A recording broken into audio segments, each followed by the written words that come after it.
Well, my name is Albrey Grimsley. I'm the CEO of Life Legacy Capital.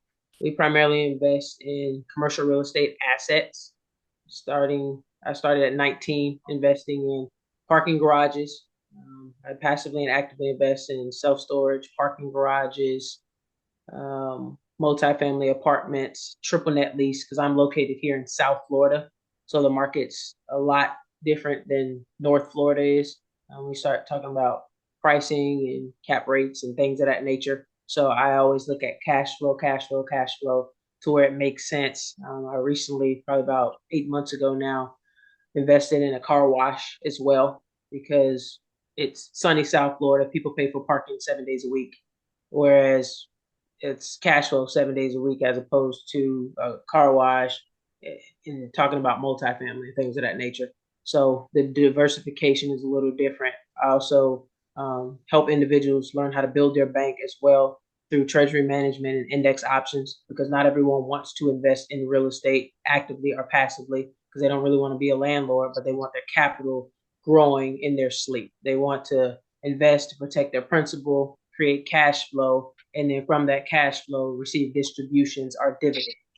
But most people have never heard of index options. They've only heard of index funds, and there's a difference between the two. Those are contracts that have high yields that most individuals don't have access to.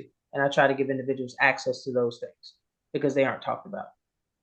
So that's a little bit about me as far as commercial real estate. I also own a private school as well, Life Legacy Academy, and with my business partner, Youth Serve Academy, because we want to teach kids these things as well. And our private school is actually located on a college campus to where our teachers are actually college professors. So they're not just learning, education wise, they're also learning finance. They're also learning how to invest. They are actively investing and they're learning their career journey from eighth grade all the way through 12th grade. So they'll leave with a high school diploma and a 2 year college degree.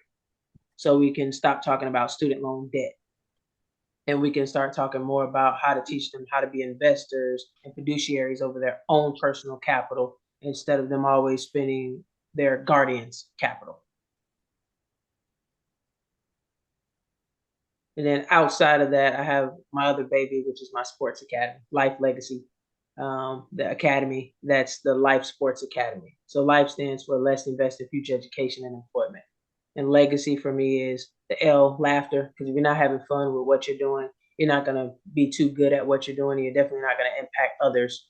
And the E stands for education, which goes back to the private school. We want to make sure it's available to others and make sure that we're investing in these communities and pouring back into them and not just taking from them. So I show my face, my business partners show their faces as well. So we are real people looking to do good, looking to do well, helping others be well and be very wealthy at the same time. That G stands for grace. We like to meet individuals where they're at and not try to make them something that they're not, and then guide them along their journey as they go along the process. The A stands for abundance. Have an abundance, go getter, go giver mindset, and not always be a take, take, take. Be a giver, because oftentimes if you give others what they need, want, and desire, you will always receive what you need, want, and desire. And it's important to have an abundance mindset for us. That C is for compassion. Lead with compassion and grace because you never know where a person's currently at mentally, physically, and emotionally. And that Y goes back to youth. Everything starts and ends with the youth and that whole life. Let's invest in future education and employment for youth and adults. So that's a bit about me, Aubrey, as a person. I would love to know more about each of you as well.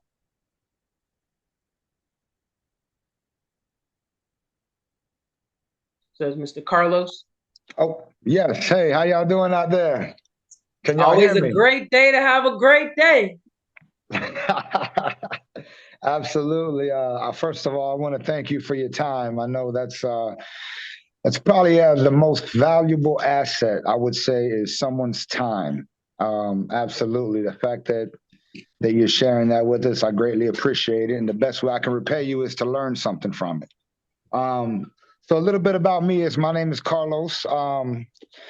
I've been an entrepreneur my whole life. I started with rags and buckets and a new construction cleanup when I was about 18, and I've been buying and selling businesses since then. Small hustles. I had a pool cleanup service, and buying and selling cleanup construction services, and basically window washing. Started there. Jumped into but well, was fortunate enough to jump into Bitcoin pretty early in '09 and 2010. So I got real fortunate with that, which led me into be able to have the capital to venture off into other things, like you had mentioned. Storage units was one that me and a buddy of mine were started out with.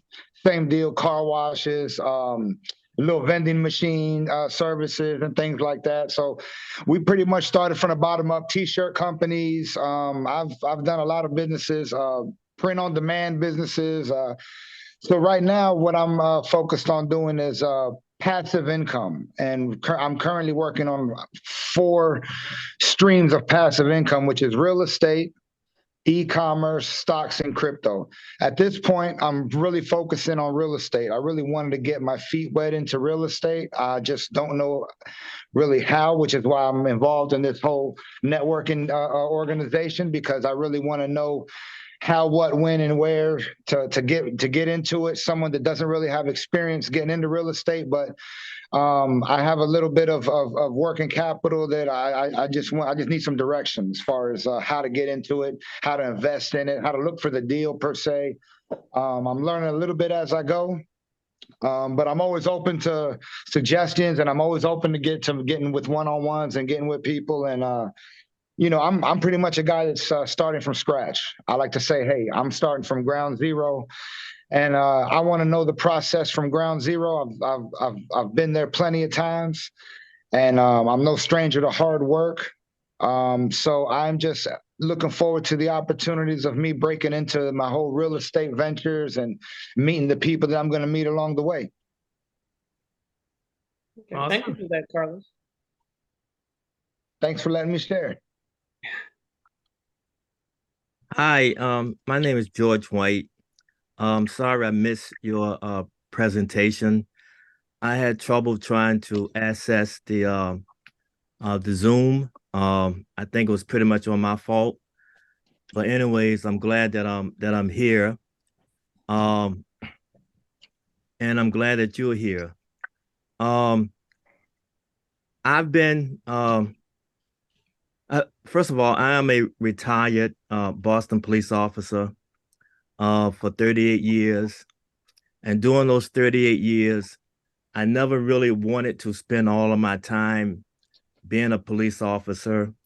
I always tried to look for other avenues where I could become more involved with real estate. But I didn't really get that opportunity while I was working. And so now I'm being introduced to a lot of networking and meeting a lot of people. And I'm trying to find out where and how I can really plant my feet now and have some success. I'm primarily looking to buy multifamilies. And I like the idea of syndication. I've been learning about that. That's very impressive. And that I believe that's a quick way for me to advance myself for us financially. So I'm here today to try to learn and to see what everybody else is doing. Hopefully I can grab some important information, and hopefully can grab some seeds that I can plant that can move me forward. And thank you. I'm glad to have you. Good to see you. How you doing, Thurman? I'm Thurban. I'm sorry. I'm wonderful.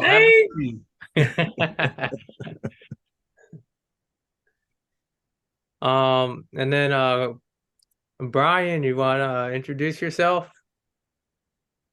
Sure thing, brother. So I'm actually probably the only one that's here on the left coast in California. I think all you all are on the East Coast over there, so a little bit of different climate out here and things to apply and learn.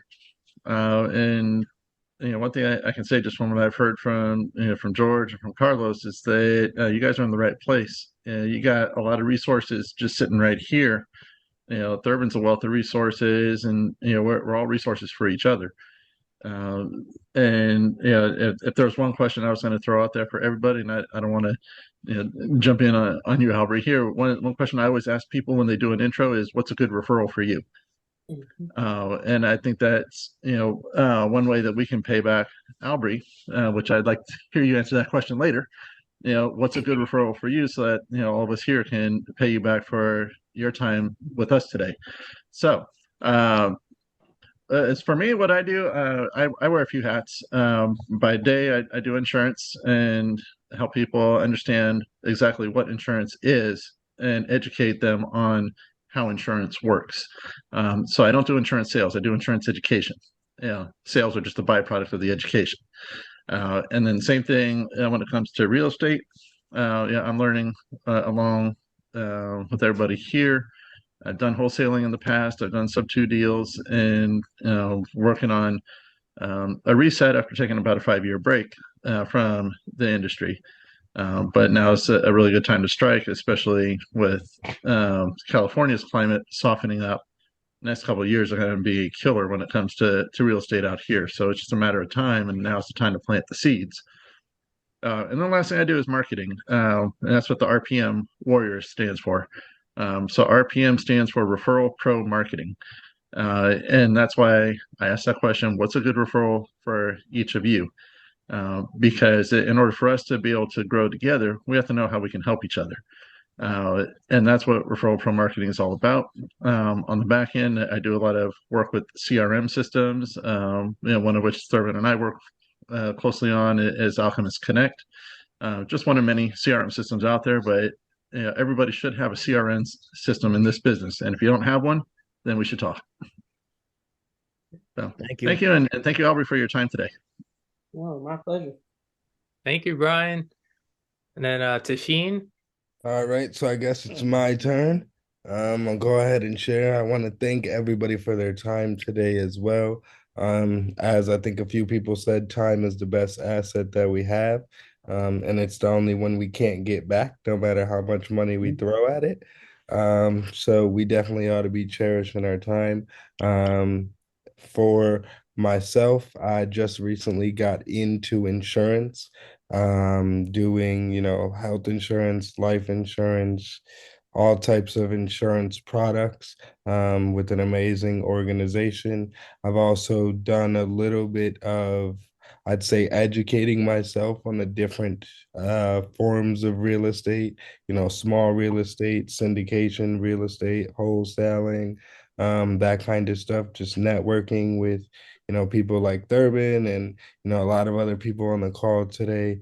And I think my biggest thing was, taking the time to shift my mindset and put myself in the room with people like the people that I'm in the room with now, people that are looking for bigger, looking for better, and just willing to, put the work in to get there.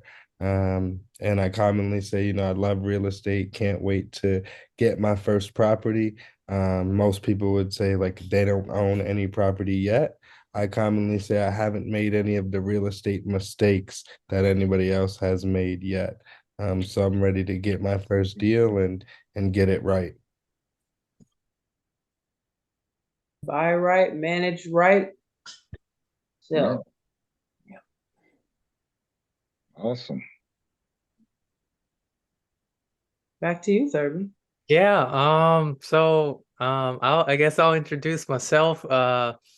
So I'm your host. That's obvious, but besides that, I'm looking to I'm also in the real estate space. I'm looking to buy an apartment complex pretty soon with my team and the syndication as well. Besides that, I'm an author of 4 books. I'm planning to build a school in the future with Albrey's help right here. I'm also I run this mastermind group that we're in right now, and yeah, that's where I'm at right now.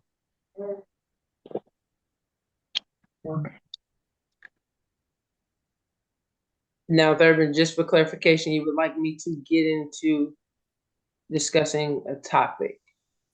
Yeah, so marketing. So, how to find clients, your, ideal person to, serve in your specific business, as well as like, in relation to making your first six figures, like what would you do to get there, knowing what you know now, and then even with that same knowledge, go from six figures to 1 million. Like, what would you do?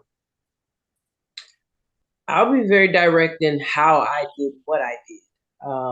I remember back in middle school drawing up my logos. I remember drawing up my brochures, doing my brochures, etc. So while I was in college, it all started for me there. As far as I couldn't incorporate because of the type of contract I personally had signed. My scholarship was paid for, etc., and I was in a leadership class. So I could not sell anything, make money technically off of anything. We could not be compensated because we were already being compensated. So I could not, I just had to watch what I was doing, I'll say. And then from there, it led to that leadership class to where we had a college professor that actually was an active investor. And as an active investor, another professor walked in and asked him for a marker. That marker led to a conversation that would change my life because he walked in with a t-shirt on and some ripped blue jeans. I remember like it was yesterday. He gave him the marker, he walked out. Our teacher that day changed the whole dynamic of our classroom setting and turned it into pure networking. And his reasoning was because he said the average income of every student in the classroom, their parents was over $300,000, which makes them an accredited investor. At that particular time, I had no clue what an accredited investor was at 19. I don't think anyone in the room was. Nor did I think anyone in the room heard the phrase accredited investor. I wanted to know more. So while we were networking, who he actually partnered me up with was a second tier of the change for me. I was asked over for dinner after a series of networking, and that dinner led to their parents talking about a particular asset that they own, which was a ton of commercial real estate, apartments, self-storage. They owned parking garages. They owned condominiums. They owned hotels. And I'm just in awe sitting at the table, like, this is what dinner looks like on a regular basis. So I'm like, okay. So the dad said that he was trying to sell a particular parking spot because individual had purchased the property and they didn't want it. They were from New York. They just wanted to walk to South Beach. So from there, I said, I'll buy it. He said, really? He said, what are you going to do with it? And I just flew off a whole bunch of stuff of what I would do with the asset if he were to allow me to acquire it. And $2,500 changed my life. That $2,500 led to me owning a parking spot, which led to me owning a parking garage, which led to me owning a ton of other assets and renting that out the entire time I was in college to the bank manager of Bank of America. I just could not touch the capital. So all of my entity structures, etc., were set up by all the business people and my guardians at the time to where that I turned a certain age and I could actually touch the capital, but I still could transact as far as be a part of the underwriting, as far as be a part of what asset we would acquire, why we would acquire, why we would not acquire it. So instead of going out to have fun or party in college, I was driving around looking at assets. I was going to a real estate event. I was going to a networking summit. Like even now I go to family office events because I'm part of the South Florida chapter. So it's like now networking became very big for me. And I was like, okay, how can I put all of my needs, wants, desires, and passions in place? Because I don't believe in hustles or a side hustle. I believe in side passions. I set aside time on my busy schedule for all of my passions and how can I leverage them within the time that I have available within my 24 hours to do more good.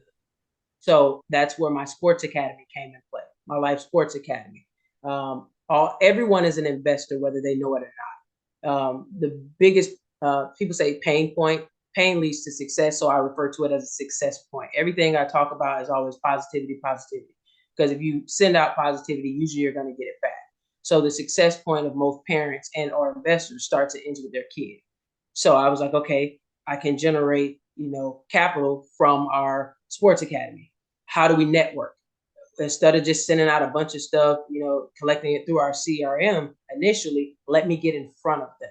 So if I'm in front of them volunteering and they see what I'm doing, they see the value that I'm adding. Keep in mind, I'm 19 at the time, 20, 21, 22. I was building up my database of contacts for future contracts. So therefore, those contacts, I was generating those. And one of the shirts that I had was, want to know how to make an idiot work. And on the back, it said, turn around. Want to know how to make an idiot work? Turn around. So once again, that whole legacy starts with laughter. The laughter was the icebreaker for them to say, who the heck has on the shirt that says, want to know how to make an idiot work? Next thing you know, they wanted to buy the shirt. In order for them to buy the shirt, they had to give their contact for a future contract. So I had to think how I could use my volunteering to get as many contacts, because I couldn't do the contract because of the contract I was under. So I was just generating the whole time all these contacts and following up with them, touch points and things of that nature. And then that led to, okay, eventually I want to turn this into a school. So once I graduated, I could finally incorporate it. I incorporated with a nonprofit. Then I had a for-profit. My incorporation of my nonprofit, I leveraged one of the current NFL players' wife wanted someone to train them. And they said, Albrey, aren't you certified in training? I said, I'm getting it, but not yet. They was like, perfect. Well, when you get it, I want you to train my wife. I said, okay. The wife did not know she was a grant writer, did not know she did entities, did not know she did any of that until one day we were on a treadmill together. So once again, networking, because of who I was actually in the company of, just telling them what I was doing, how I was doing it, and why I was doing it. And it led to more contacts, and it led to more networking in person and out and about. This was before there was a whole technology realm that we have in place. And then that networking led to me spending like zero marketing dollars at the time, to where I'm big on quality over quantity, meaning I don't want everyone, but I do want the individuals that need what we offer, that see it of value, to where that they can refer another quality body. And right now, I would say we have over 1,500 individuals in our academy, and they pay a monthly fee. And with that monthly fee, we take that capital and we deploy it into assets. So even when you talk about, say, a capital raise and things of that nature, I don't have to settle or do a syndication. I won't say settle. I don't have to participate in a syndication. I can participate in a JV because I have capital that needs to be deployed. And the beauty of that, I also satisfy certain things for syndication now because of the waiver forms, because of the liability forms, the setup that we have for the contact that the parents have to complete before their kid even signs up. When they register for something, we even put a section on there where it says, would you be open to, or would you like to receive additional information about future investment opportunities? So they're already in front of us. Why not tell them, show them more of what we do? So while our coaches are working with their kids, we're taking the parents in a separate room and we're showing them investment opportunities. So it's a win-win situation. They've been in our academy for over a significant period of time. And once they leave our academy, they go right into our school. So our school has access to K through 12. And then one quality parent tells another quality accredited investor parent. And then they come over. Now we're talking about DAFs, donor advisory funds. Those are very heavily known to a lot of individuals in certain, usually one of our parents over a Jewish community center. So he brought it up. And then next thing you know, they're investing in that. So I'm continuously bringing value to my contacts, creating more contracts, creating more cash flow, creating more principal opportunities, to where they're not just going into insurance to get a 529. They're starting a brokerage account for their kid, not just writing them off for the $5,800 per child. They're also being able to do a 529 on top of an index option contract for that child, because they're putting X amount of dollars in there to do an index option and receive those dividends every quarter. So now we're leveraging their capital, showing them how to leverage their capital, and then they're naturally telling more quality individuals about who we are, what we do, So our marketing doesn't go out to the masses. Our marketing goes out to the quality of individuals that are already in our hub that know more individuals. So I just continuously put myself in certain spaces and places, and then it allows me to do more real estate on the back end. But most people didn't know we were even doing real estate until someone from our network actually told them. So they'd bring their kid, and the next thing you know, they're also an investor investing in their own assets and are the assets that we're actually investing in. So that's been a large part of our marketing that we've done, which I always joke and say we spend $0 on marketing. At the same time, we don't expect that to always stay that way, but it's led to a ton of that one question of who, kind of like what Brian asked earlier, who can we bring to you that adds value to you? We leave 5 slots open for them, and they usually put 5 people in there every quarter. And then we invite them to something new. Bring your child to a clinic, or we offer adult programming as well. Pickleball is huge. I partnered with Nike and did a pickleball tournament. So who do we get in front of? A lot of seniors, a lot of individuals from a different age group. So we were able to target them a different way than just utilizing our CRM system to send out information to them or to go all over social media. Because the only social media I'm personally on is LinkedIn. I don't recommend that for someone that is just starting, as far as not market the way we don't market, but talk to Brian about how he markets with certain things. But I found a way to leverage my passions for more good, to do more just in general, to add more value to others. Because I always say success is a habit, not a goal, therefore it's a choice. And I choose to make sure that whatever I'm going to do with my free time, it's of value to me and others. Because otherwise, why am I doing it? Because time is one of the biggest assets on top of people, because none of these assets would truly have much of any value if people didn't buy it and value them. Very good. Interesting. Amen to that. Yeah. So that's been my marketing experience as far as our team, but we are changing, certain things and expanding a little more, because we're getting a lot of emails from individuals wanting more, especially our build your bank portion, where we're just teaching people how to build their bank, because they have significant amount of capital. At least a lot of most of our parents do. And we're just teaching them how to do more good with it. Because sometimes if they've only been in a single family space, they have a single family track mindset, which is an abundance mindset. They want to do more, but how can I do more? So for them, they like to give more so that we can go and sponsor another kid or sponsor another family. So they're doing more good, but without them having to always try to put themselves in the forefront. So we kind of help them do that as well. Awesome. And then in terms of you, like if you were to start from like ground zero and then try to get to 6 figures as quickly as possible, what would you do? I'm just curious. Now, marketing. Yeah. Now, marketing. Marketing is a skill set now okay, I'll say this. No, I always joke when someone says, "Oh, I'm an entrepreneur. Oh, I'm an influencer." Most people running joke is, "Okay, so you don't have a job." Meaning, when someone says, you can laugh, Carlos, it's funny. So when someone tells me they're an influencer, I'll be very honest with you. I was like, what the heck is an influencer? I said, I've heard of a lot of titles. This was probably like 2 years ago. But I was like, I've heard of a lot of titles, but I've never heard of an influencer. What are you influencing people to do? Oh, get likes. Oh, you get this. Oh, you get that.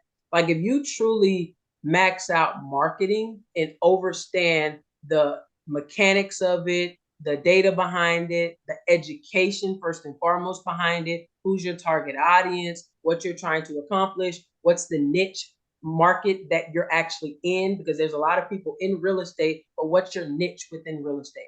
Hence, that's why I help people build their bank so they can do more real estate, whether it's a syndication, whether it's a short-term rental, whether it's a tiny home. And I build teams of individuals that are subject matter experts in those spaces. So if you come into our hub, our parents are buying tiny homes. Our parents are buying self-storage. Our parents are buying parking garages. We have professionals that are experienced in those spaces, to where that the marketing is being brought to them, because if they've made that type of capital in their lives, they don't want to do a bunch of work. They just want to deploy capital. But the marketing was just done a different way. And today I would say you want to be on certain platforms. some more than others. LinkedIn is all the professional individuals, meaning you're probably not going to get too many bots other than the individuals looking for work, but at least they're looking for something that's not going to waste your time per se, as opposed to someone hitting you up on Facebook saying, hey, remember we were in class together in 2000? I'm being nice. 19 something, but 2000 something. So it's just one of those things where knowing where your audience is located at, if you're marketing, how you're marketing, if you're putting a marketing team together, how do they actually add value to you and not try to change the core of what it is you're trying to do. Because there's marketing teams out there that can do a little bit of everything that you need, and then someone can do a sum of everything you need. But if you don't know the right questions to ask, chances are they're going to do whatever it is that they need done to generate more revenue for them. Hence, they're an entrepreneur, and most of them don't have, jobs. I'm one of those rare entrepreneurs that also keeps a capital partner, meaning I keep a job.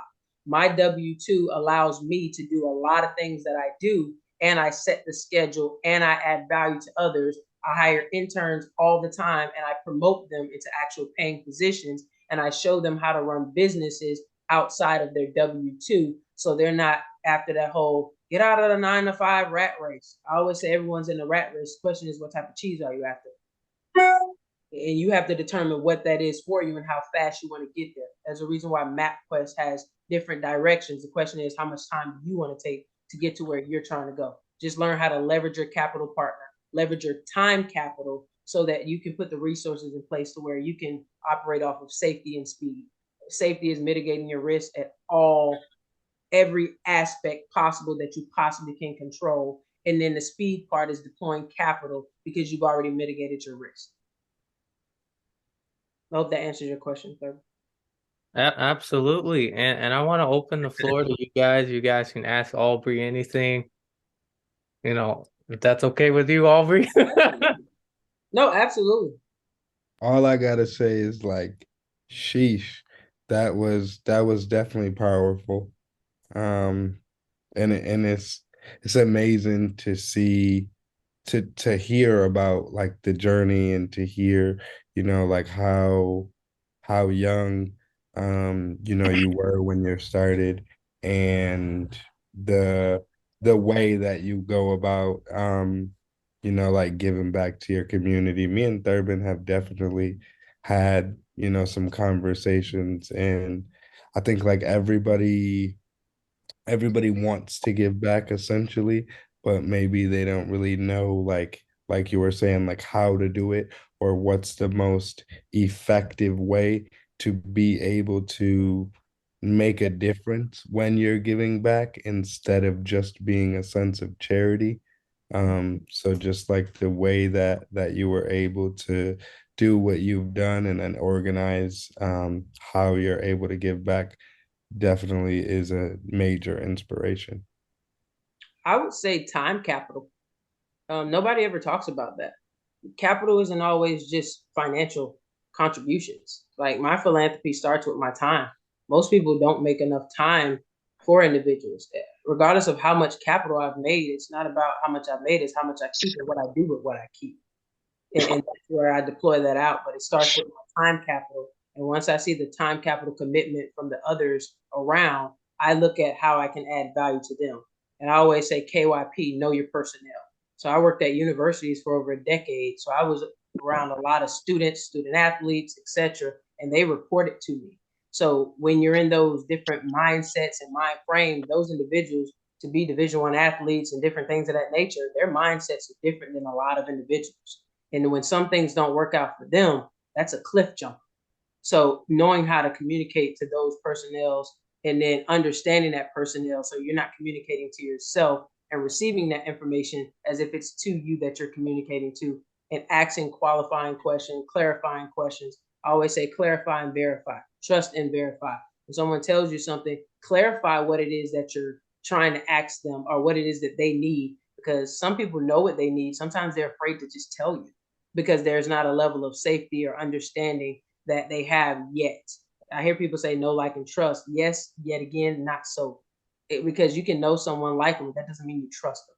and everyone has different experiences. I don't believe in issues. I don't believe in problems. I believe in situations that require experiences, that you have to have a network of individuals that have had experiences within that to get to a successful, in your definition, solution to whatever that situation or experience is or was. What's the results? What's the outcome that you're trying to achieve? And be realistic in it. But it starts with time and what time you put in. You know, time's like a paycheck. Get back what you put in. If I can jump in on that one, yeah, I agree with you. Yeah, time is one of the most valuable assets you have, and the biggest challenge, like speaking for myself, is knowing what time of day is my most productive time of day. Mm-hmm. And knowing that there are certain hours of the day that I call power hours. And these are the hours where I know that I have minimal distractions, minimal commitments, minimal chance of anything popping up, to where I know that if I spend an hour or 2 hours, that I'm highly focused on what I'm working on and help me get stuff off the task list. And for me, those power hours are early in the morning. When I first get up, and getting up at 6 a.m. by 8 a.m. That's when most of the free world wakes up, and that's when the distractions start. So getting those first 2 hours in play and setting the mindset for the day and accomplishing some tasks sets you in the right mindset for the rest of the day, to where you can feel like, all right, now I just spent 2 hours, I accomplished a bunch of stuff, I'm feeling good about myself. Now I can move into the rest of the day and tackle whatever comes up. Absolutely. When you call them tasks, I have priorities. I always say PVT is my acronym for it. Priorities, values, and time. Whatever I prioritize, it will go on my calendar as a value. And then it will get my time first. So my day starts at 4 a.m. because somewhere it's new, wherever it is. Somewhere somebody's ahead of you and they've already been up. So for me, my day starts at 4 a.m. I have a routine that I personally go through. And then once I go through that routine, that includes working out, that includes reading a little, that includes, whether it's a deep breathing or meditation and certain mantras that I like to do for myself personally, because I'm very big on positivity, positivity, positivity. And I literally am going out to conquer my day. So when I leave my house, my neighbor, who's a FBI intelligence specialist, he says it now too, to where I say, off to conquer the world. Keep going until I get in my car, because it's always a great day to have a great day. And then realizing that it's contagious. Enthusiasm is contagious, so it's nonsense. So I agree with you. However much time you realistically need, so be it. I focus on my businesses also between that 4 and 9 a.m. before I go into my capital partners business, because I'm over a significant amount of capital there. And then that latter part, that 6 to 10 or whatever the case may be, or 6 to 8 or 6 to 9 is my time too. So I'm full time in my business and I'm full time in their business. And I make sure that they don't overlap each other to the point where there's a distraction in place. And I tell people all the time, eliminate distractions. It might be hard sometimes, but we can do whatever it is we set our mind to. So if you got to wake up, like the last 3 months though, I've been waking up around 2:30 because I've been having a lot of quality thoughts in my head between 2:30 and 4. So I just write it down. I utilize an app called Evernote, and I keep all my notes in that app and I talk into it. And then once I'm done and I let it actually clarify and verify kind of what it was and it processes over the course of the time, then I go back and I review it, because I add it to my priorities list to actually go back and review free. I call it free. I free my mind during that time. So I go back and view my free. So I go back and view it and I see where I'm at right now. How did that correlate to what I'm doing? And almost always, whatever thoughts were on my head, some point in time during that day, it actually came to fruition of why those thoughts were on my mind. Now I can apply them, and then I go from there. And then I'm one of those ones that every 90 days is definitely a year for me, for sure. And every 90 days, I set very strict strategic goals and I focus, I zone in on them. I love my mother, but I'll even tell my mother, Mom, I will not be available for the next 24, 48 hours, because there are some things that Aubrey needs to achieve for Aubrey to make sure I'm well for you and whoever else I need to talk to. Is that okay with you? Whether it is or it isn't, I'm just asking because I'm trying to be a great daughter. So it's just clarify, verify, and be respectful in the process, and understand that not everybody's going to receive things the way you want to receive them, but you have to do what's in your best interest because you have to look in the mirror every day.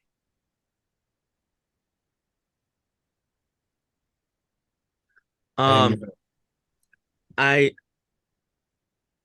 what you just said is very powerful, and I know the word try is not good enough, but I try to avoid distraction. Unfortunately, I'm married and have been. My wife has no interest, none whatsoever, in what I am doing. And I've been trying to do this for quite some time. And like now, I, well, like I said earlier, I have retired from the Boston Police Department, but I ended up starting another job with the federal courts, security, and I love working that job, and I love the people that I work with. But each day, I find myself when I feel most focused, I'm at work, and I can't focus on what I really need to focus on for me, and and that's a lot of conflict. And so, um, sometimes I find myself being upset when people are trying to talk to me because I'm trying to focus on something and I don't have that room to do it. But then I end up giving in and start to listen and talk with them about what they're talking about. And like going back to what I said earlier about me being married, like I just got home and I said hi to my wife, but I'm running upstairs trying to set up the computer so I can join in on this Zoom.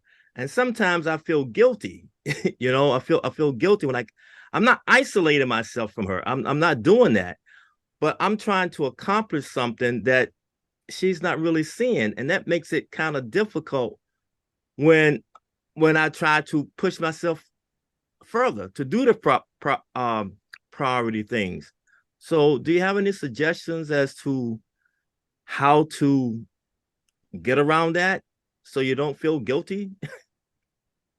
Well, the guilty part starts and ends with you. You have to ask yourself why you feel guilty and what you feel guilty for, and you need to clarify that. One of the things we always say in investing, you definitely want your partner on board because that tug of war can lead to destruction if they're not Right, on. And I right. think deep down you know that, and that's why you feel guilty. And you'd have to clarify that for you. That's rhetorical, so don't even bother to answer that in case she's listening at the door. Hey, mom. She could be. So let us help you so we don't have a Zoom nightmare. But But no, but you, the thing is, I try to include her. I don't try to isolate her. I try to include her. But it's I don't, always I don't think it's that what you're trying to do. Ultimately, if it's not a desire, want, or need for her, then you have to let her see how and what you're doing and why you're doing it. It's kind of like when someone does a deal. Like most people like to bring a book to their spouse so that they can see what it is that they're reading, why they're reading it, and certain things that are taking place and why they want to go on that journey. But when you say you retired and then you jumped back into something, it's almost as if you were running from something to something. I always say whenever I retire, I don't want to retire from something, I want to retire to something. So if you retired from something and created another potential distraction, you have to ask yourself, what clarity are you looking for, even with investing? Because you sound, just from listening to you, as if you're not wanting to be an operator right now. You want to be a passive investor. You might want to own some things, but passively, so that you create and generate more capital and more time so that you have more time freedom to spend more time with your family, etc. Because for you to retire and go get another job, there's usually a need, want, and or a desire there. You have to define what those are for you and your family. So when you say you want to create more time, look at your actual schedule of what's on your time in each time block and see what you actually have available to see if you're actually putting busy work in place.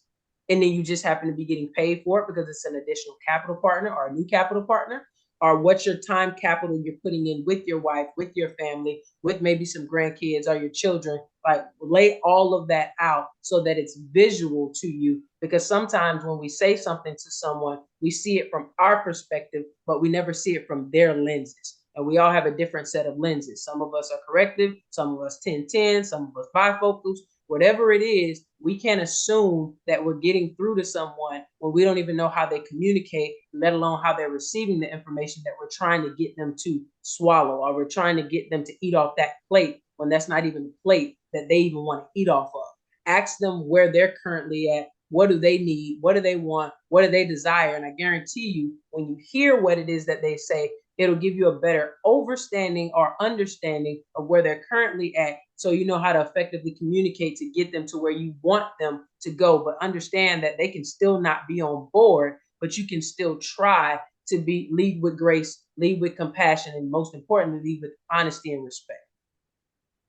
Thank you. And two things, if I can add to that, one is to Albrey's point, treat your wife like someone that you're doing the deal with, and you have to answer the question, what's in it for her? Because that's what she wants to know. If you're investing some time away from her to isolate yourself up in the room to do a call like this, then she's going to want to know, what is going to be the end result. And this is a revenue generating activity because you're networking right now.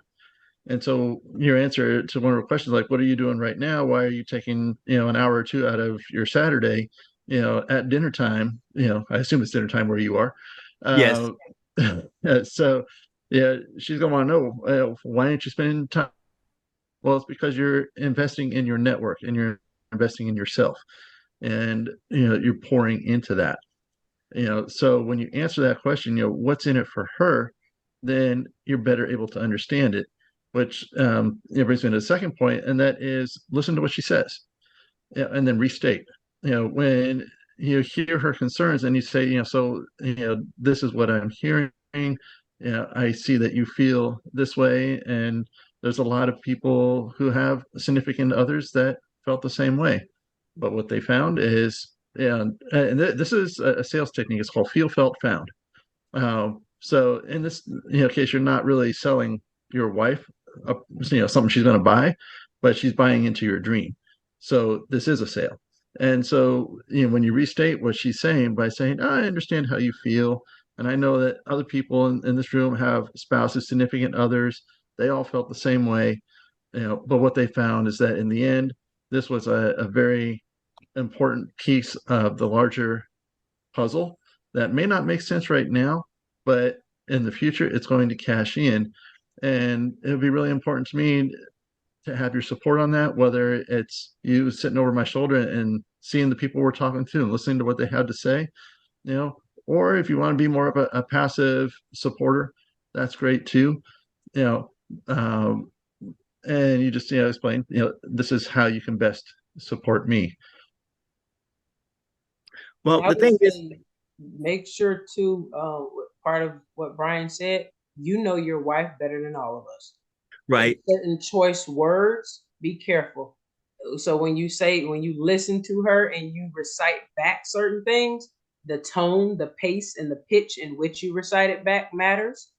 And eliminate the word but. Eliminate it. Eliminate the word but. When you recite it back, but I really need you. I really desire you to. I would really like you to. Find some substitute words for those words that don't come across as positive, like but. And when you said try, and when you said like can't, I always tell people, don't tell me what you can't do, tell me what you can, and from there we'll expand.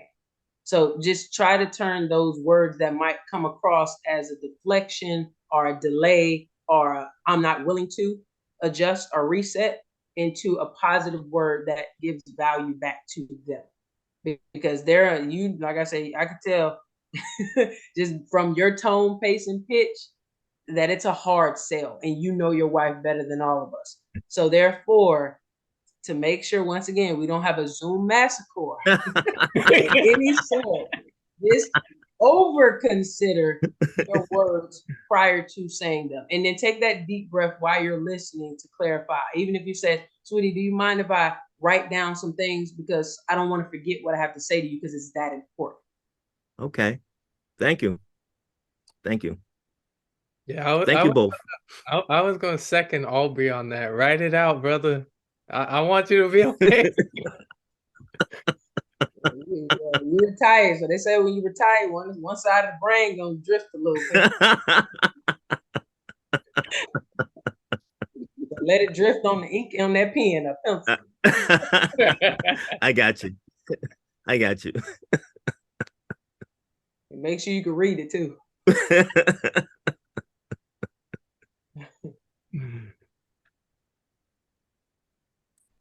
How may I be of value to any of you?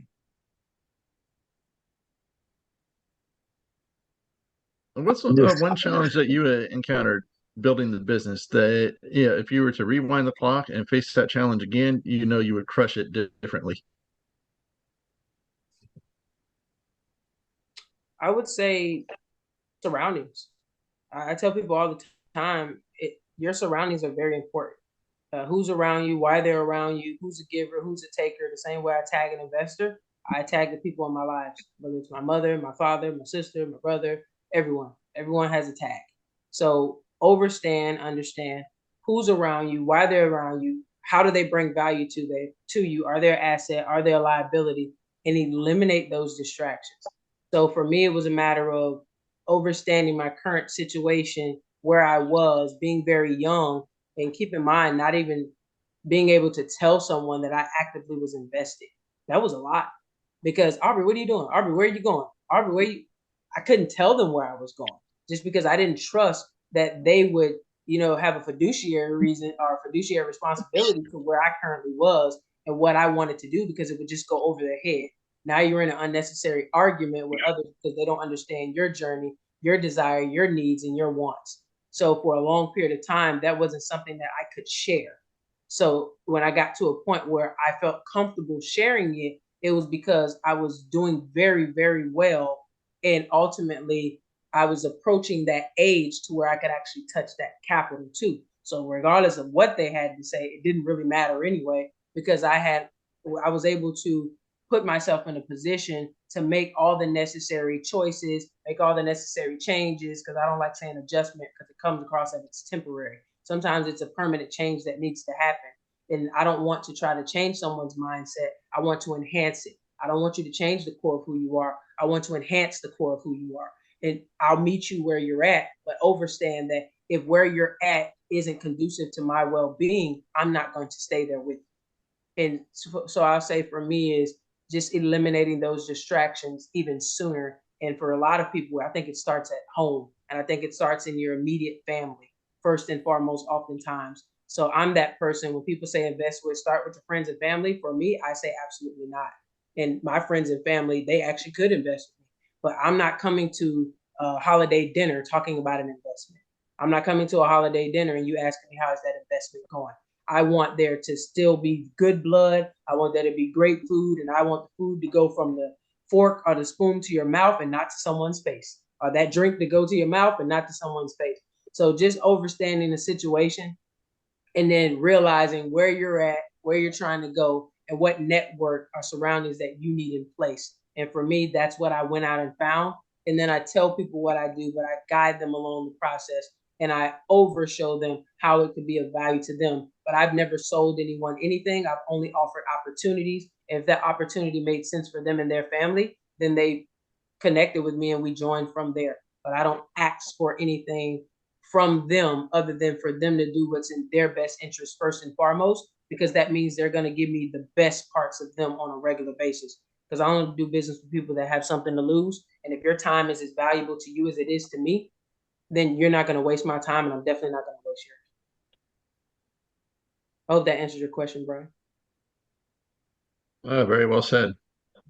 And just so you guys know, when I hear a question, I try to answer what you ask and listen to what else you're asking, to where that I understand the audience. Oftentimes, some people are in their first step in their journey. Some people are 4 or 5 steps in. Some people are 10 steps up, running up to the penthouse because they've already been doing it for a while. And you don't want to lose someone in the process because they feel overburdened or overwhelmed with the information that's being consumed, because there's a lot of, I call it YouTube University, to where individuals just take a lot of content in and they never really take action. So just meeting individuals where they're at and answering it and being descriptive with that answer, to where you can be of value to someone and meet them where they're at, so they feel comfortable enough to have open conversations. Because I think we need to have more open, real, honest conversations with each other.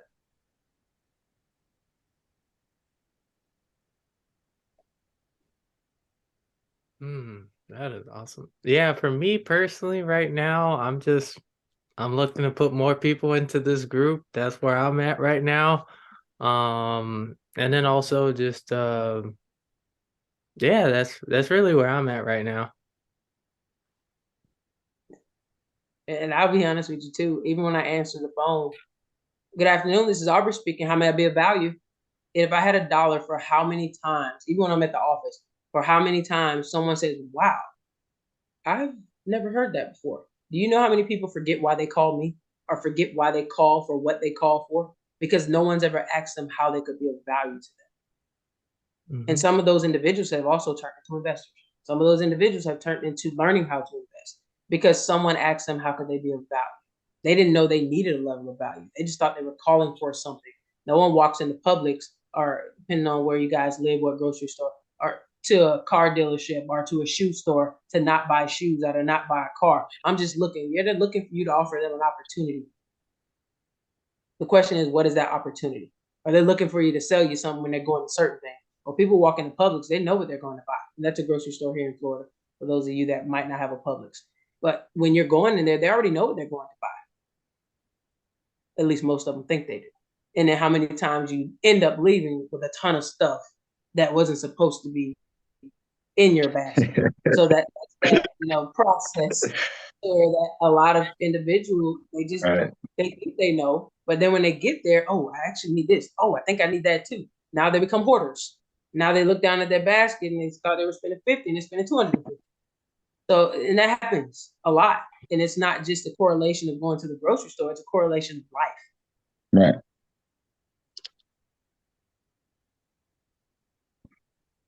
I know I have students at the school, but you don't have to raise your hands. Feel Oh, free to talk. my bad. Right, my bad. Yeah, it's funny you mentioned that about the education. I know you mentioned that you had started a school or some kind of educational deal going there, and Yeah. I wanted to know more about that because I'm currently looking to do an educational deal myself in the industry of cryptocurrency. I see an opportunity there. I know there's a market there. I know it's coming, and I'm sort of looking to do some kind of either onboarding, educate people about it, and I sort of want to be first, in the market for that, and I want to be the one of the first ones through the door to get people on board with that. What would you suggest the steps I take to start an educational crypto deal there? What kind of challenges do you think I would face, and where would you suggest I start? I think most of what's on the news is half of your is half of your audience of being skeptical. So you definitely got to start with education. But I want to clarify this as well. My private schools that are K through 12, we're academically accredited, meaning like they actually are learning actual Right. academic rigorous requirements, etc. That Right. you have to go through, pass tests, pass exams. They're not just courses and things of that nature. So we have academic partners. We can take domestic students and we can take international students. We have housing. We actually just became shovel ready 3 weeks ago, to where we're building a full-fledged complex with multifamily housing, hotel. There's going to be a parking garage. There's additional indoor multi-purpose, I think 6 courts, 4 more turf. So there's a whole full-fledged like school environment, K through 12. Whereas I think what you're referencing is nothing like that component. Maybe that could be a partnership to where that you be the education component for those that want to learn about crypto or something of that nature. because we have academies within that education that they're receiving, to where here in Florida, they call it related arts, where they have like music, they'll have art, they'll have keyboarding, typing classes, and they'll have PE. We keep the PE, but the PE is done through our sports academy. It's just a physical education in a different way. So they kind of get to choose what they want to participate in. And then when it comes to art and music, we have that portion combined, because that's a form, to me, music is a form of art. So they combine that, but those aren't electives that they have to take. And then they have to spend at least 2 hours a week and per day within our wealth fit component. So where that's one of the things, I was one of the initial investors in wealth fit, to where all of our kids have a wealth fit account, our teens per se, our high schoolers, to where they actually go in and they're learning about different types of wealth fit, whether that's crypto, whether that's vending machines, whether that's entrepreneurial journeys, whether that's real estate, whether that's stocks, whether that's bonds, whether that's index options. We want to open their minds to financial education first and foremost. So when they get ready to invest or they want to invest, they actually don't fall into the shiny object syndrome, meaning they don't know what they really want to invest in, because they want to be here, they want to be there. And we bring in subject matter experts based on the surveys that they complete on a weekly, quarterly basis to actually talk to them a little more in depth and detail regarding it. But as far as you talking about crypto, that's a different type of, say, course that you could offer. Because I get contracted out by private schools and public schools, to where that we come in and we help them with their curriculum for their sporting component, to where they generate more revenue. And then we did recently, the last 4 years, it's called Character Counts. Most of the public schools now have adapted a character counts component for their related arts. I'm one of those individuals, or my organization is one of those individuals that comes in, and we actually help and assist with character counts, and they contract us out for it. So we have a whole curriculum in place. So that's something that might be a benefit to you in the sense of what you're trying to do. Lay it out, what it is, what is cryptocurrency, define it. What does it look like? What does it sound like? What does it feel like? And then really actually read up on what people are actually reading on their Google feed, or reading on Yahoo News, or reading that comes across their phone, because you have to be able to combat what you're going to get. Like, as the consumer or the end user, what type of throwback or blowback are you going to receive, to where that you can offset that first and foremost with honesty and proper education of what's taking place. Because I always say, if you're last to get to something and everybody else has been doing it, chances are you're pretty late and your returns are going to be night and day. But if you're on the front end of crypto and you got out around a certain time, or you know how to worry about your wallet and things of that nature, so when you understand the lingo, it changes things. What's your crypto wallet? Most people don't even know what a crypto wallet is.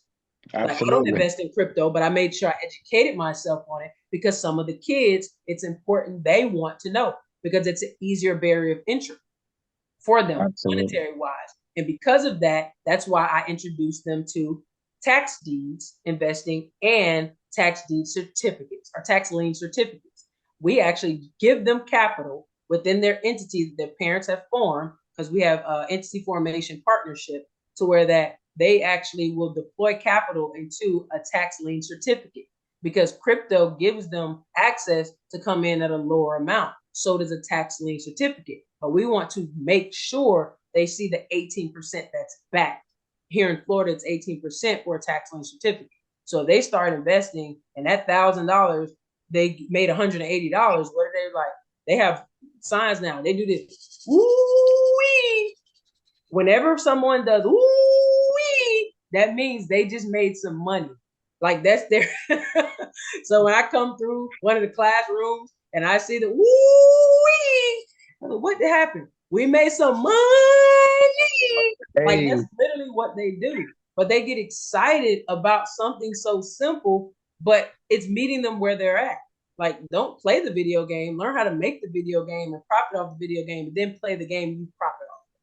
So we try to just get their mindset to a point where they can truly be entrepreneurs and not just consumers, because that's what I think most education systems are teaching. It's teaching to a test. Teachers are getting burnt out because they're teaching to a test, and most of them won't even use geometry. Like, I saw a kid have circles on their paper for math. I'm like, just cross off the 1 and make it a 10 and subtract. but that's not what they're teaching in public school. And the Right. parents have to know that. So we have tutoring companies and all that stuff in place. You just have to figure out how you want to lay that out for you and what age groups you want to teach that to. Right. Absolutely. Yeah, I really appreciate the feedback. Very good.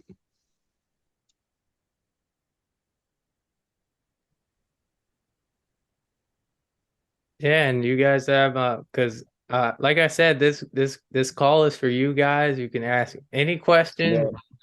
Let it go. I Oh. don't. Go ahead. The professors would love you. You raise your hand all the time. Most of those kids, they just shout stuff out. Wait, Well, one at a I time. just had another question, right? You said you also had a sports, what was it? A sports Academy. Okay, now elaborate on that a little bit more. What exactly does that entail? It starts from age 5 all the way up to, we try to stop at 14, but primarily we do adults as well. We have pickleball, we have softball, we have baseball, we have lacrosse, we have golf, we have cornhole. I love cornhole. If you haven't played it, go play it. It's a hot topic. Right. We have axe throwing, we have archery, we have wrestling, we have football, flag football, and tackle football. Our tackle football team actually has won nationals the last 3 years in a row. Our lacrosse team, they won nationals last year as well. Our wrestling team, most of them competed in states as well. And then we just recently, a month ago, had a softball tournament where we had about 200 teams, 150 college coaches, because I'm a former collegiate coach and a professional coach, former professional in general, athlete. So it's one of those things where I leveraged all of my contacts to do a lot of things, but I had already had the capital. They just didn't know that aspect. So we bring college coaches out to actually evaluate our kids and things of that nature. So once again, that balloon that we just created with their mindsets, it allows them to say, whoa. And then last Wednesday night, we had about 6 college coaches, UCLA, Tulane, Texas, and Texas Arlington was in the building for our boys volleyball. Awesome. Yeah. So we just try to add as much value as possible because these parents are choosing schools now based on sports, which is quite interesting. So we try to make sure we have an education component that's top tier and the sports, because majority of our coaches are former professional athletes. Awesome. Are you allowed to give out the name of your school and what city or town is located? Absolutely. Youth Serve. Youth Serve, YOUTHSERV Academy. And then we have Life Legacy Academy. One is primarily, Youth Serve is primarily brick and mortar, and that's on a college campus. The president is on board and he loves to write checks. Meaning that has a lot to do with that groundbreaking and things of that nature. And he's a businessman to where it's like he's helping us put that community in place, just in general. So there's a lot of people in the area that are just coming out and helping in a lot of different ways. And we just did a recent Mind Your Business for all the local business owners, to where we have CPAs come out and show them how to mind their business with taxes, accounting purposes, QuickBooks, and it was a free thing that we offered. So, but that's located, we have it, that brick and mortar is located in Fort Pierce, Florida. And then we're having different locations. And then our Life Legacy Capital is a blended model. We have online and we have brick and mortar. So that's Life Legacy Academy and Youth Serve Academy. So we're serving the youth in the communities that we invest in. So everywhere we have a school or set up brick and mortar, we've already invested in that location. So that particular, where that school is, we invested in like 4 apartment complexes. Awesome. Thank you. Okay. Excellent. Thank you. Albrey, it's time to answer the question. Who's a good referral for you? It's cliche as you say, everyone. No, in all honesty though, I'm that person that when people say what's your avatar and things of that nature, it's people, because you never know who you can truly impact. And sometimes it's not a matter of impacting someone, it's a matter of resetting them in a way to where that they just want to, I think everyone wants to they have one want, one we need. They want and need to know that they are, value. So for me, I don't have anyone that I say I won't talk to until they've shown me or given me a reason to not talk to them. But I've never turned down a call. I've never turned down an opportunity to when someone says, hey, will you come on this? This is my birthday weekend and I'm sitting here right now, but my family's waiting on me. So it's just one of those things where I'm not going to turn down an opportunity to potentially be of value. I might not be the most valuable person to you. However, I'm an ultimate connector. So for me, it's not about how I can be of value to you directly. How may I be of value to you indirectly as well? So who I can help, it may be a little bit of anyone that wants to connect with me because something might resonate. I'm going to be honest with you. I'm going to be direct, but I'm also going to lead with grace and compassion, regardless of who you are or where you are. And I'm perfectly fine with meeting you where you're at, but I'm going to lead with honesty, compassion, and grace. So that begs the question then, how would the five of us here know who someone we're talking to is going to be worth your time and be a good referral? I Because think I get it's like, you value your time so much that I'm the type of person that if I send someone to you, I want to know that, they are qualified to, use your time, and use it wisely. I would say this, some people don't know they're qualified. So that's why I say I wouldn't turn down someone booking a call on my calendar. And it goes back to quality over quantity. If Thurbin referred you guys here on this setting and asked me to come, I value Thurbin's value of quality.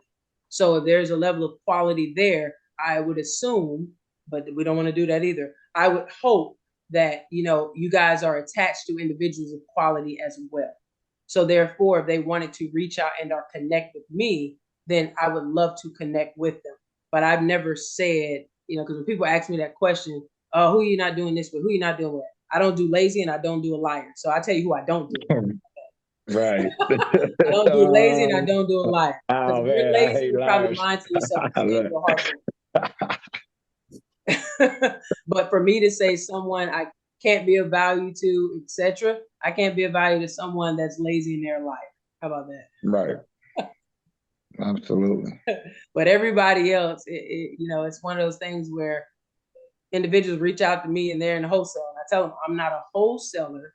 However, if you had an asset that I might be interested in, we can talk from there. But I can direct you as a connector to someone that's in that space. That's not my space. That's not my wheelhouse. So I always lead with what I'm not going to do as opposed to what I won't do. Absolutely. I guess Did that clarify, Brian? I don't want to feel like I didn't answer your question. Because I try to be direct at the same time. Yeah, you did at the end when you said, this is what I'm not going to do. Okay. So right. You reverse engineered the answer to the question, but ultimately, yes, you did. Right. I guess I'll go next. A good referral for me is, I guess, someone with a burning desire to succeed. I feel the same way. There's just certain characteristics that I just can't deal with, and I won't deal with them. I've learned to chew the meat and spit out the bone, per se. I take the information that's valuable, and I throw out what's not. So I guess, Brian, I have your information, and I think I need to make time to get with you. And yeah, Aubrey, if there's I don't know, a calendar, I don't know if you have a calendar. I'm gonna put Oh, our there you link go. in the chat. There you go, Thurbin. But yeah, I really appreciate your time, and I'm sort of new coming to these meetings, and I just keep coming and just put one foot in front of the other. I have really no expectations, but I am looking to network and build something as far as my 4 streams of passive income. I'm looking to definitely work and build, and I guess I have a lot of things going on as well. I mean.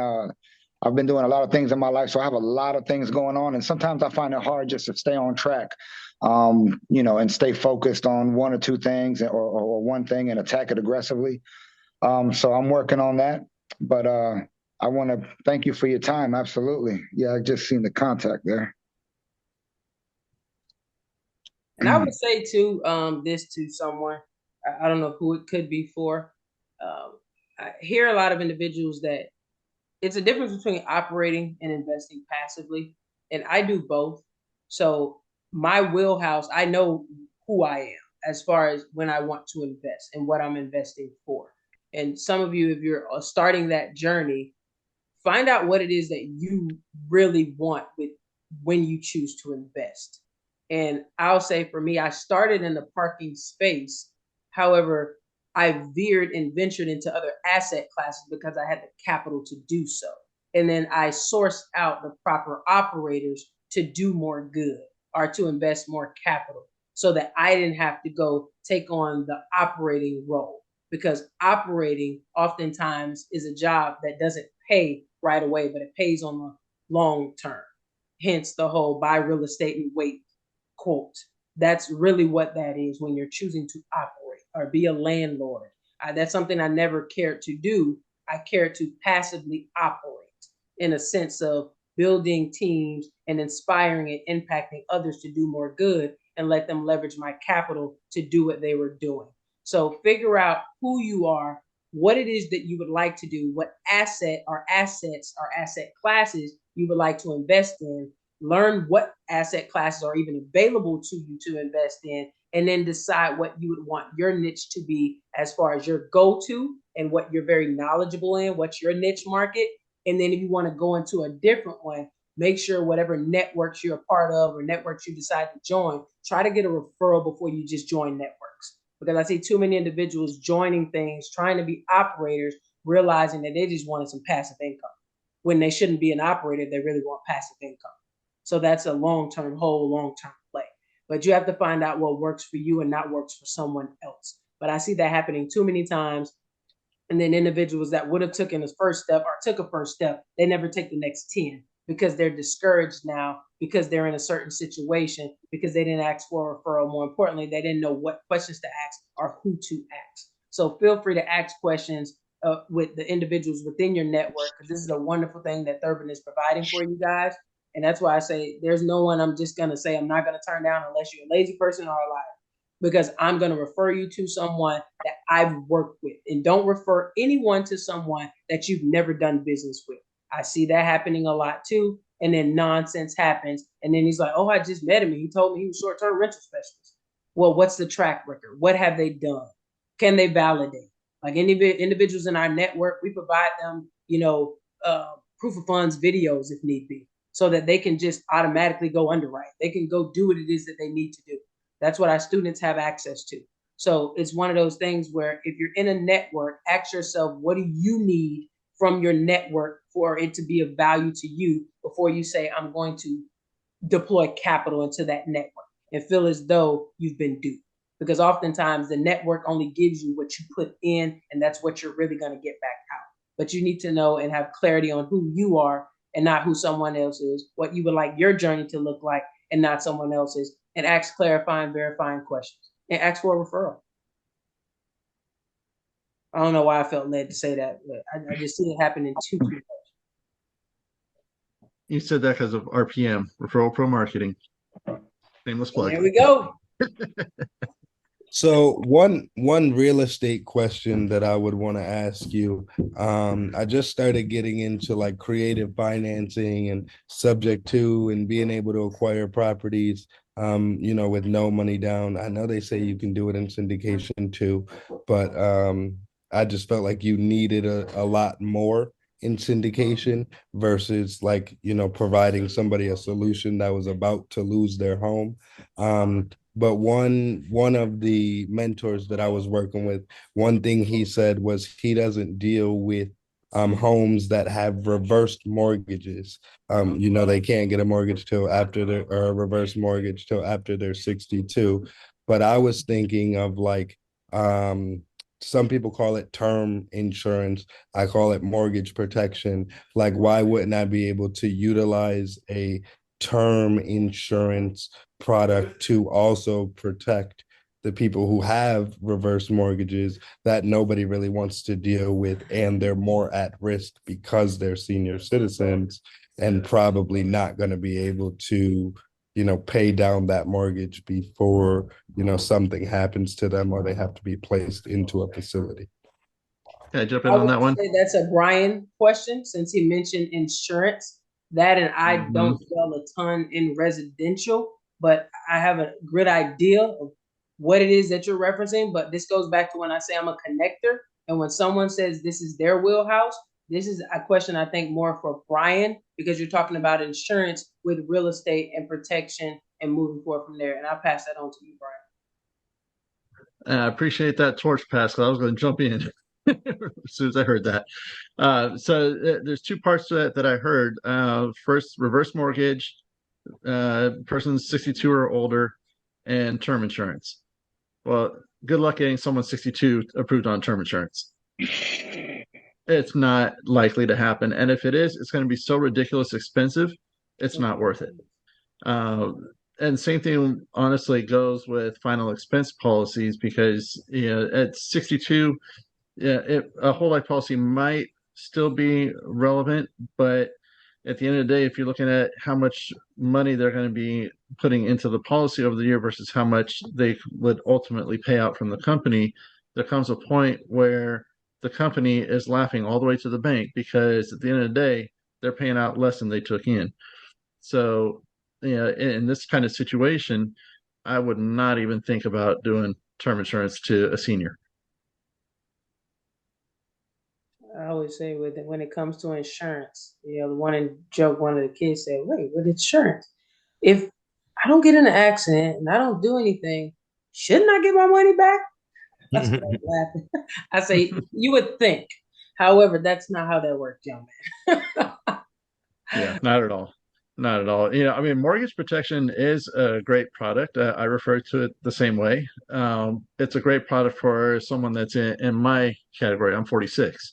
And I'm getting close to the point where mortgage protection doesn't even make sense for someone like me because once you get close to that magic 50, then the chances of approval and health conditions popping up that are going to increase the rates or possibly even disqualify me from even being able to get an insurance policy of any kind, let alone mortgage protection, go way down.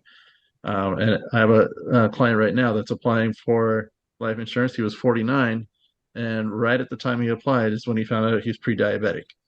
And that's how it happens in this industry all the time. So, the real avatar to Sheen is looking at mortgage protection for those that are in their 30s or 40s that are buying the property for the first time. Because, when you look at a term policy, a maximum goes is 30 years. Well, guess what? 30 years is also the typical length of a mortgage.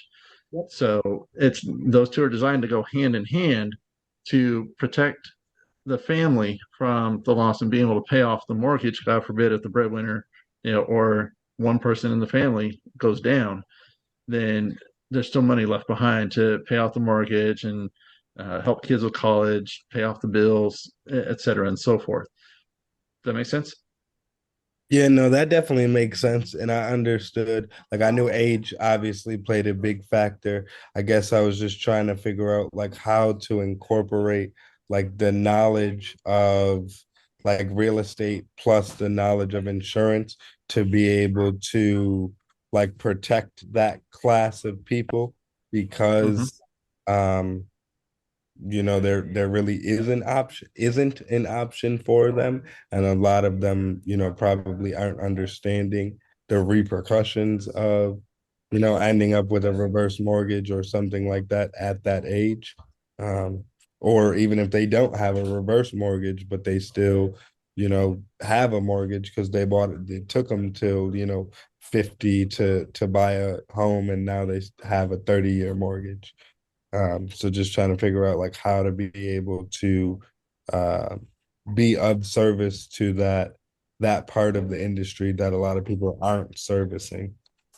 I would say something to think about too is talk to more of them. They're going to tell you how you can be of service to them. They're going to tell you what Right. they need, want, and desire. And then that's what's going to allow you. It sounds like you're trying to put a niche together for the seniors. So if you really want to put something together for a group of individuals, you have to find out what they need, want, and desire. What are their success points? And then is it something realistically that you can cater to that could be of value to them and how it could be of value to them? And then put your network together and make it work for you. Put your team in places within your network to where that you can be of value to them. But a lot of times we try to figure stuff out for others, which goes back to when I said before, like everyone has their own set of lenses. Treat it as such because you don't know what they need. You don't know how they even got into that reverse mortgage. Every property, every individual has a story backing something, an asset, with the asset of people and the asset as in what they choose to live in that led to a reverse mortgage. You don't know what it is. Maybe they inherited it. Maybe they actually bought into it and then they did a reverse mortgage because someone passed and then now they remarried in this situation. There's just so many different dynamics that could happen. But ask those questions and like put some pre-qualifying questions together to ask. And depending on if you're with a particular network or not, and there's things you guys can and or can't do, because there's usually different policies and procedures that you have to follow. But follow those guidelines, but put certain things in place to where you can ask pre-qualifying questions that will give you more of the story to what I call the 8 mile run that leads to the velvet hammer, to where you can actually help these individuals add value to them. Yeah, and what I would add to that is remember that as an insurance agent, we're problem solvers.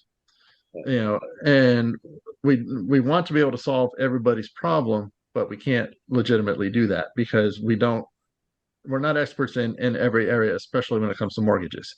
So the best thing that you can do there is to know enough to be knowledgeable and answer the basic questions. But when it starts getting in the weeds, you should have an expert in your back pocket that you can sit in front of someone saying, hey, ma'am, you're asking some really great questions. I think I can give you some answers, but I don't want to give you the wrong answers. So I would rather connect you with Albrey, my mortgage expert, and she can answer every single one of those questions way more eloquently than I ever could. So is it cool with you if I share your information with her and have her give you a call? And then that makes you look more like a consultant, which is what you are. You're looking at how can I best solve this problem, and at the end of the day, Albrey might ask some questions related to the reverse mortgage that are going to peel back more layers that are now relevant for you that you would have never asked those questions. And the second part of this is be on that call and listen to what's being asked, because the more you're around that other expert, the more you educate yourself to the point where you don't always have to bring in that expert every single time. And now you become more of a force to be reckoned with in answering the right questions. But it's always good to have that mortgage expert in your back pocket no matter what, because that also validates you and everything that you're saying and your status as an expert in insurance and also what you're saying on mortgage side. Because even now studies show that individuals are more honest with the bot than they are human.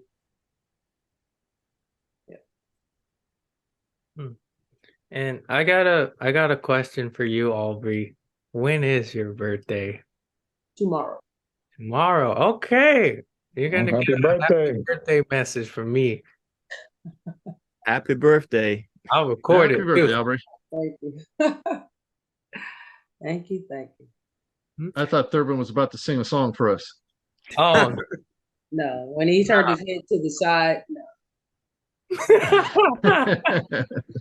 no, I'm gonna be sending a personal message. I'll probably video record it, but we'll but anyway, yeah, and then I had a few questions for the group. So I wanted to know like what would make the group more valuable for you guys? Need, want, desire. I don't know, other than getting more people in here so we could have a vaster network. I think everything's going pretty good, man. I think that the way it's structured is pretty smooth. I think that the guest speakers are wonderful. And yeah, I think it's just a matter of filling up the room, getting some more people in here. But I love it, man. I appreciate you taking the time to do these things, man. I learn from these things. Absolutely. Something I'll do for you too, Thurbin. I have a networking event coming up in May. I also send some discount stuff over for you. Yeah, sure. I'll be there for you, Albrey. I'll be there. Just say the word. Yeah, Is that in Florida? I always tell Thurbin, because I'm a big networker just in general. But there's nothing sometimes worse than when you go to these large events and we're having a come together to have our own networking. After we've already been there, heard a speaker, you're choosing between a speaker or in the hallway to network. It's like, how come it all can't be in one room? Just breaking out into networking, icebreakers, and financial questions and things of that nature. So that's when at the last family office event in December, they was like, Aubrey, when are you doing the event? I said, what event? It was like, you put all the networking stuff together. So when's the event? So we're going to do one in May. So we're going to make sure that this is what most people need is networking. So when you're meeting in person, no one just wants to hear a speaker. They don't want to just go in the lobby and talk to a sponsor of an event that's trying to sell their product or their services, etc. It's no, let's offer opportunities to meet, phenomenal individuals that are knowledgeable in their particular specialists of a career field that they're currently in, so that now you have referrals that are actual people that you physically met with, talked to, that are very knowledgeable about what they do, and that someone has already done it or transacted with them in some way, shape, form, or fashion. And we're meeting up in one room to network in sunny South Florida.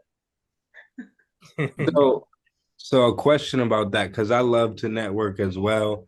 And I also have a physical disability. So like a lot of people see it as a negative thing, but I address the elephant in the room, and I feel like it automatically makes people like, turn their head like, who is that? Right. So I just look at it as like giving me an opportunity to engage with more people instead of it being a negative thing.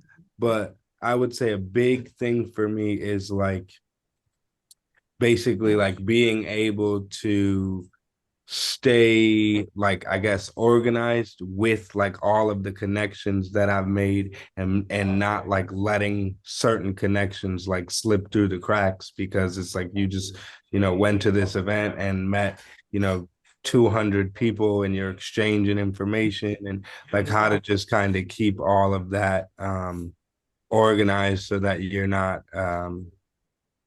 devaluing anybody or losing out on the connections that you've made. RPM Warrior. CRM. That's my other acronym. But yes, CRM. That's what you need, Tashin. You and I should talk about that. Yeah. So I was trying to plug Brian in on that one. I appreciate you, Albrey. RPM Warrior, meaning that's why he keeps talking about a CRM, etc., who those individuals are. And that's the beauty of the networking event. You guys are all going to get each other's contact information.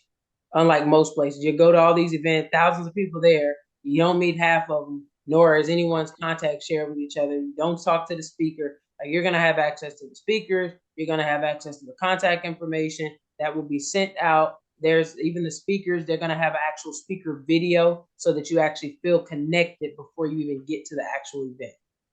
So just trying to take a different approach across the board. So when people are meeting each other, and I'll say the individuals that I deal with directly, none of them would look at you and think anything other than that must be a phenomenal man if he was invited to this event. Because my events are usually invite only. Quality over quantity. I want to go. Bring your wife. I will. I said it loud enough in case she's at the door. Bring your wife. She'll be packed and ready before I will. And then the location is walking distance to literally everything. Remember, it goes back to what's in it for her. You get to go network. She gets to go enjoy sunny Florida. Oh, she gonna shop. I'm telling you that right now. Just give her a separate car, because everything next to it is a bunch of shopping. Oh yeah, she's gonna do that. Second largest mall in Florida. Okay. So she coming. Let's let her know there's a mall. I'm trying to help you to make sure she gets on the plane. To make sure she gets in the car. All right. Sounds good to me. So my pleasure. Mr. Crypto. Carlos, Mr. Crypto. Yes.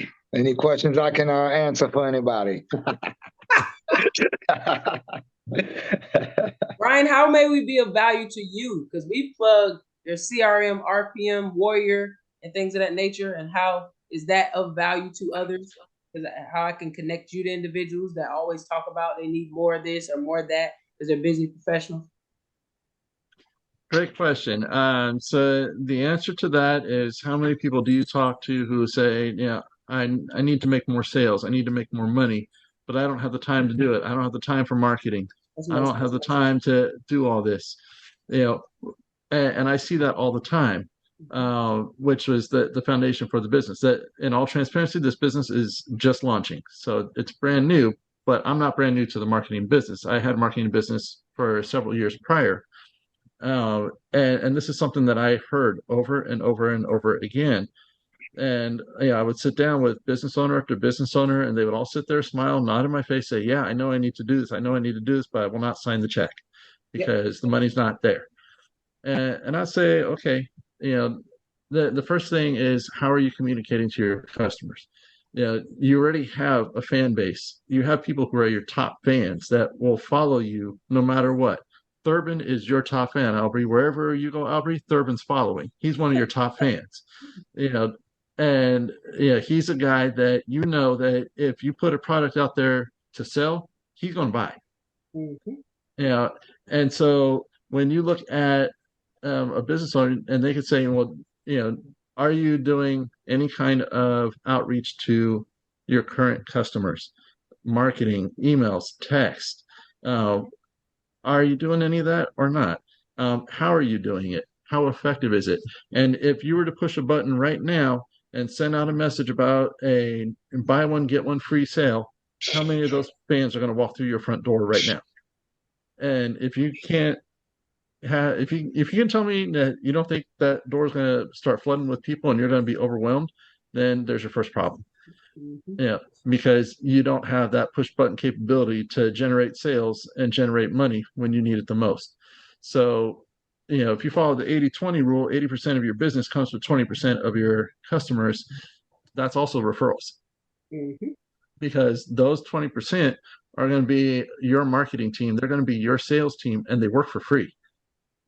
Yeah, and they do it all day long. They're going to be tip of the tongue phenomena. You know, you go out there and you say, you know, what's the best place in the mall of Florida to go to, Albert? You're going to have like a list of stores, like go here, go here, go here, go here, go here. Visible guide. You know, and you're doing that completely for free. You're not getting paid by these stores to do it. You're not getting paid to advertise for them, but you're sending business their way.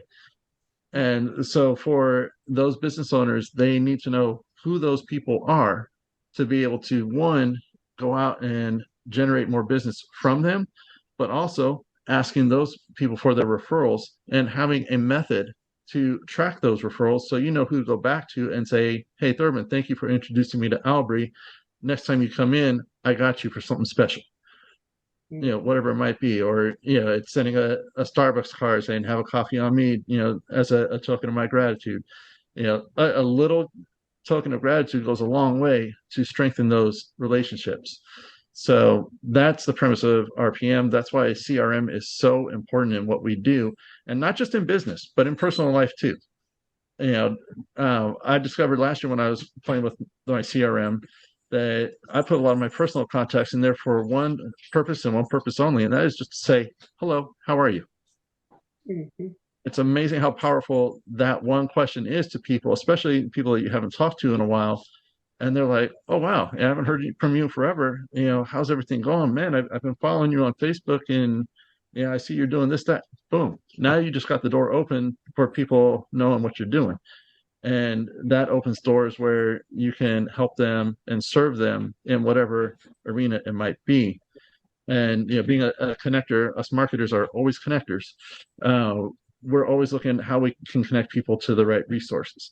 So like, every single person in this room, I know I can connect to a resource that could help them, grow their business and their personal life. And that's why I asked that question, like, what is a good referral for each of you? And how do we know that someone we're talking to is going to be a good referral?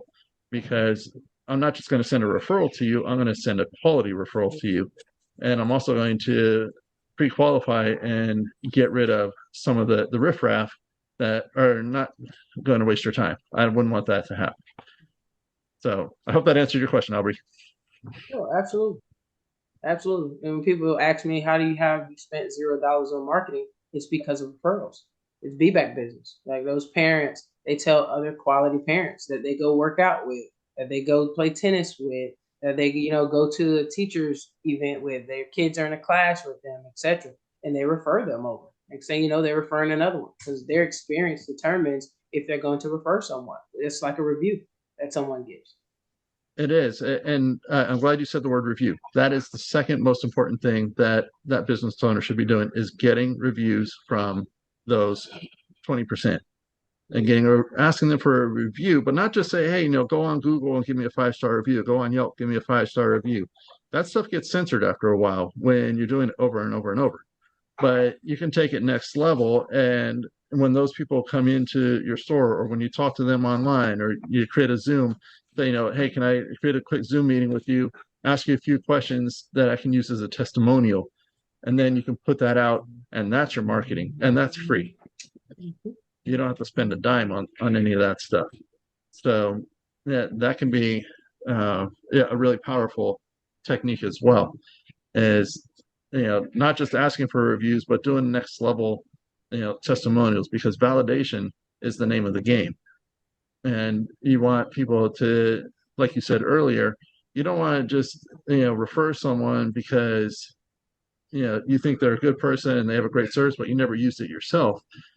Yeah, I mean, I will refer people that I've never personally used service for, but if I know others who have and I've seen it validated through stuff like testimonials and reviews and hearing their personal experience, uh, I will qualify that with someone by letting them know, disclaiming to them, I have not personally used Thurban for my service, but I know he's a damn good author, and I would buy his books any day. I just haven't done it yet, you know, stuff like that, and as long as you're able to do that and you're able to say, okay, you know what, you don't have to believe in me, listen to others. Third party validation is always going to help grow a business. Thank you, Brian. Thank you. You have a website or anything, Brian, as well? I saw you put your contact information. Yeah, the website's under development. I have not put it out yet. I actually got a new domain. So that is on the radar for this year. I'm also the type of person that I feel like a website is impersonal. Yeah, it's there because it's something that we all have to have in our toolbox. But at the end of the day, what's going to tell a better story, the website or a one-on-one with me? You have a Calendly? I do. I can send that out. Yeah, and while you guys are doing that, I wanted to get you guys' feedback on a couple of things. So I wanted to know, like, what kind of topics did you guys want to learn about specifically, as well as I even wanted to ask, like, does having the monthly meeting on Saturdays around this time work for each of you guys? Well, it works for me. Um, um, and the other question was what type of topics? Yeah, like what do you guys want to like learn about? Because the whole point of the group is helping you all hit 6 figures in a year. So, is there anything in particular you guys wanted to know? Whether, I don't know, marketing, sales, single family real estate, like, what are you guys looking to learn about? Well, I just learned something about marketing, that I'm sorry, what's her name again? Aubrey? Yeah. Yeah, she really elaborated on marketing, and I never really knew what that was about. Except that I know what marketing is, but how do you utilize it, and what it does for you. And she really elaborated on it. So I would like to learn more about that as I still try to move into um, the real estate space. Okay. Also, something I would say, Thurban, everyone talks about their why. Something I always tell individuals, you should have two whys. One for you, that's solely you and has nothing to do with anybody else. Because every time I hear someone's why, it's almost backed by everyone but them, my family or my legacy and all this other stuff. That's great. But sometimes the families go on a trip and you're stuck all alone for 2 straight weeks. Then what? Who are you when no one's watching? Who are you when no one's around? And when you start to really dive deep on you and you know who you are, that changes a lot of things just moving forward in your values. What are your value systems? All of that. Like for me, my value starts and ends with trust. When I trust in something, I believe in it. When I trust in something, I believe in it, I become committed to it. When I trust in something, I believe in it, I become committed to it, a passion will naturally form for me. So if I trust in something, I believe in it, I'm committed to it in a passion form, there's no reason that my passions, my trust, my belief, my commitment, my visions cannot become a reality. So I know that about me. So it's important to dive deep on you and know who you are within why you do what you do, why you show up the way you show up, and then why you desire, need, and want certain things outside of all the other people that are around you. Because when your family's not there, they're not available, something happened, whatever the case may be, who are you? Because people say they lose themselves in certain things, but how do you lose yourself into something if you know who you are, when you know how to center or recenter yourself or reset yourself? So that's something I definitely would want to say with that, because that will help answer the question that Thurban's also asking of what it is you're looking for, and it helps you go along that journey of what it is you would like to do.